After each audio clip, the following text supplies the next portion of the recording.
Class 10 का linear equation in two variable कर रहे हैं और ये कॉन्सेप्ट लेक्चर 2 है। यहाँ पर एक एग्जांपल के थ्रू समझते हैं कि मान लो 3 दोस्त हैं।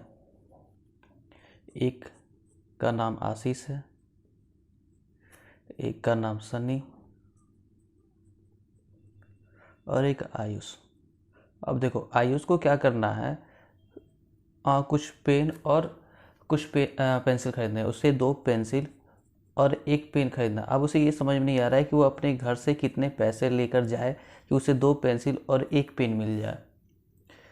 तो उसे याद आया कि आशीष ने कुछ दिन पहले ही पेन और पेंसिल खरीदा था। तो उसने आशीष को फ़ोन किया और पूछा कि भाई तुमने कितने पेन और पेंसिल खरीदे थे और तुमने कितने रुपए दिए थे। तो उसने बताया कि उसने 5 पेंसिल खरीदे थे और 3 पेन खरीदे थे और दुकानदार ने उससे 55 रुपये लिए थे। तो देखो यहाँ से आयुष को कुछ आइडिया नहीं लगा कि वो उसको पेन कितने का मिलेगा और पेंसिल कितने का मिलेगा। पेन और पेंसिल का उसको एक्चुअल में कॉस्ट पता नहीं चला, एग्जैक्ट कॉस्ट। अब यहाँ पर अगर वो पेंसिल को 2 रुपये का मानता है तो ये तो 10 रुपये का हो जाएगा और बाकी जितने पैसे बचे वो इसके हो जाएंगे। तो उसको कुछ खास आइडिया नहीं लगा। तो उसने फिर से उसको याद आया कि सनी ने भी 1-2 दिन पहले ही खरीदे हुए हैं पेन और पेंसिल। तो उसने उससे पूछा तो सनी ने बताया कि उसने 2 पेंसिल खरीदे थे और 5 पेन खरीदे थे और उसने शॉपकीपर को ₹60 पे किया था, 60 रुपये दिए थे। तो भी आयुष को आइडिया नहीं लग रहा था। तो आखिर ये इस तरह के अगर सिचुएशन होंगे तो किसी के थ्रू हम सॉल्व करेंगे।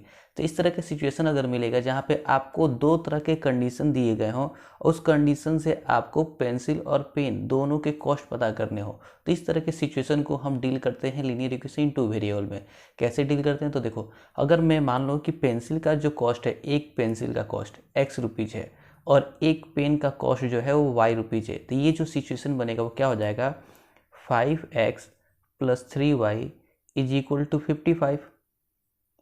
और ये सिचुएशन क्या हो जाएगा, 2x plus 5y is equal to 60।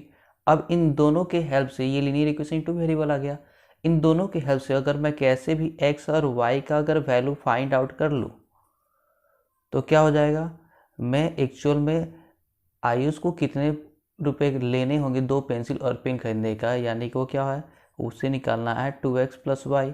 तो आसानी से बता सकता है कि उसको कितने रुपए लेकर जाने होंगे मार्केट। ठीक है। तो इस तरह के सिचुएशन जो हम सॉल्व करेंगे, इस तरह का जो सिचुएशन होगा वो लीनियर इक्वेशन टू वेरिएबल के तरीके से सॉल्व होगा। अब इसी को सॉल्व करना तो सीखना है हमें। एक चीज़ ध्यान दोगे, अगर केवल एक कंडीशन दिया होता, अगर केवल एक कंडीशन देता तो हम इसे सॉल्व नहीं कर पाते आसानी से, क्योंकि यहाँ पर x के वैल्यू कुछ रखते हैं तो y का वैल्यू कुछ हो जाता, तो यहाँ पर इन्फिनाइट सोल्यूशन निकल सकता है। लेकिन जब 2 कंडीशन दिया होगा, इसको बोलते हैं pair of linear equation. Pair of linear equation जहाँ 2 कंडीशन दिया रहता है। ठीक है। तो ये 2 कंडीशन के हेल्प से हम x और y के या तो वन सोल्यूशन, यूनिक सोल्यूशन निकाल सकते हैं, जिसको बोलते हैं केवल एक सोल्यूशन आएगा, यानी कि केवल x का एक वैल्यू और y का एक वैल्यू आएगा। या फिर क्या हो सकता है, नो सोल्यूशन, यानी कि सोल्यूशन निकलेगा ही नहीं। हो सकता है कुछ ऐसे सिचुएशन आएंगे जहाँ पे सोल्यूशन होंगे ही नहीं। और तीसरा होगा इनफाइनाइट मेनली सोल्यूशन, यानी कि बहुत सारे सोल्यूशन भी मिल सकते हैं हमें। ठीक है। अब ये तीनों किस किस कंडीशन में होगा उसको समझना है। ठीक है। यानी जब भी पेयर ऑफ लीनियर इक्वेशन दिया हो तो हो सकता है यूनिक सोल्यूशन है, यानी कि x का एक वैल्यू आए, y का एक वैल्यू आए। हो सकता है नो सोल्यूशन आए, यानी कि x और y का कोई वैल्यू पॉसिबल ही ना हो। जब मैं बोल रहा हूँ नो सोल्यूशन, यानी कि वो रियल नंबर के केस में, यानी कोई रियल नंबर पॉसिबल नहीं है उस सिचुएशन में। इनफिनाइट मेनी सोल्यूशन, बहुत सारे सोल्यूशन हो सकते हैं। तो ये 3 तरह के कंडीशन बनते हैं। अब ये कंडीशन कैसे कैसे होंगे उस सिचुएशन को देखो। हाँ, तो मैंने बताया था कि आपको कि 3 तरह के सिचुएशंस होंगे, या तो यूनिक सोल्यूशन होगा, या नो सोल्यूशन होगा, या इनफिनाइट सोल्यूशन होगा। कब होगा, अगर मान लो कोई linear pair of linear equation दिया है जो इस फॉर्म में, ये लीनियर इक्वेशन का स्टैंडर्ड फॉर्म है। जो भी कांस्टेंट होता है उसको लेफ्ट साइड में लिखते हैं, इक्वल साइड में केवल 0 बचना चाहिए। ठीक है। अगर इस फॉर्म में है तो उसको स्टैंडर्ड फॉर्म बोलेंगे। तो देखो, अगर यूनिक सोल्यूशन होगा तो सिचुएशन में क्या होना चाहिए, a1/a2 जो होना चाहिए नॉट इक्वल टू होना चाहिए b1/b2 के, यानी कि a1/a2 फाइंड आउट करो और b1/b2 फाइंड आउट करो। और अगर ये दोनों बराबर नहीं है तो उस केस में ये यूनिक सोल्यूशन है। जैसे इसको देखो, अगर मैं यहाँ a1/a2 फाइंड आउट करूँ तो क्या होगा 2/5, और b1/b2 फाइंड आउट करूँ तो ये क्या आया 5/3। दोनों जो है वो इक्वल नहीं है, तो इक्वल नहीं है यानी कि इसके यूनिक सॉल्यूशन होगा। अगला देखते हैं इन्फिनाइट सॉल्यूशन। इन्फिनाइट सॉल्यूशन से के लिए क्या होना चाहिए, a1/a2 इक्वल होना चाहिए b1/b2 के, इक्वल होना चाहिए c1/c2 के। तो इस सिचुएशन को देखो, अगर यहाँ a1/a2 निकालोगे तो क्या आएगा 1/3। अगर b1/b2 फाइंड आउट करोगे तो ये आएगा -2/-6 जो कि इक्वल है 1/3 के। और अगर c1/c2 फाइंड आउट करोगे तो -3/-9, इसको भी कैंसिल आउट करोगे तो 1/3। तो ये भी 1/3 1/3 1/3, तो तीनों क्या हो गया इक्वल हो गया। तो a1/a2 is equal to b1/b2 is equal to c1/c2। तो इस केस में इसके इन्फिनाइट सोल्यूशन हमें मिल जाएंगे।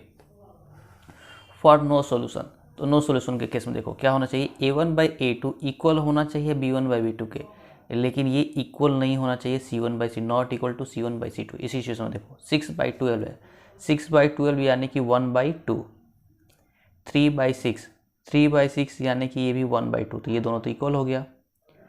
-6/-5, -6/-5, ये 6/5 ही हो रहा है, ये इक्वल नहीं हो रहा है। तो अगर इस तरह का सिचुएशन बना है तो उस केस में उस linear equation, pair of linear equation के सॉल्यूशंस हम लोग पता नहीं कर पाएंगे, रियल सॉल्यूशन पता नहीं कर पाएंगे। ठीक है, तो 3 तरह के सिचुएशन आपने पढ़ा, यूनिक सॉल्यूशन, इन्फिनाइट सॉल्यूशन और नो सॉल्यूशन।